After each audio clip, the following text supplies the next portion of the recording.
উৎসব মুখর পরিবেশে বিজয়ীদের মাঝে পুরস্কার বিতরণের মধ্য দিয়ে শেষ হল রফিক রাজু ক্যাডেট একাডেমির বার্ষিক ক্রীড়া প্রতিযোগিতা ও সাংস্কৃতিক অনুষ্ঠান। সোমবার ও মঙ্গলবার 2 দিনব্যাপী জামকালো এই আয়োজন অনুষ্ঠিত হয় একাডেমির স্কুল মাঠে। খেলাধুলা, সাংস্কৃতিক পরিবেশনা ও বিভিন্ন আয়োজন উপভোগ করেন অতিথি ও শিক্ষক, শিক্ষার্থী এবং অভিভাবকেরা। অনুষ্ঠানের শেষ দিনে বিজয়ীদের হাতে পুরস্কার তুলে দেন প্রধান অতিথি উপজেলা সহকারী কমিশনার ভূমি ইকবাল হোসেন। এই সময় উপস্থিত ছিলেন রফিক রাজু ক্যাডেট একাডেমির ভালুকা শাখার পরিচালক আজিমউদ্দিন সুমন সহ একাডেমির শিক্ষকবৃন্দ ও শিক্ষার্থীর অভিভাবকগণ।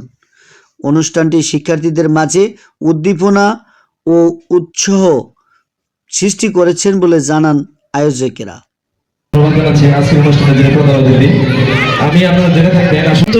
আমি যেটা চিন্তা করছি, বাচ্চাদের জন্য উপযোগী, মানে তাদের আসলে পড়াশোনার খুব বেশি প্রেশার থাকবে না, তারা আনন্দ নিয়ে পড়াশোনা করবে, তাদের স্কুলে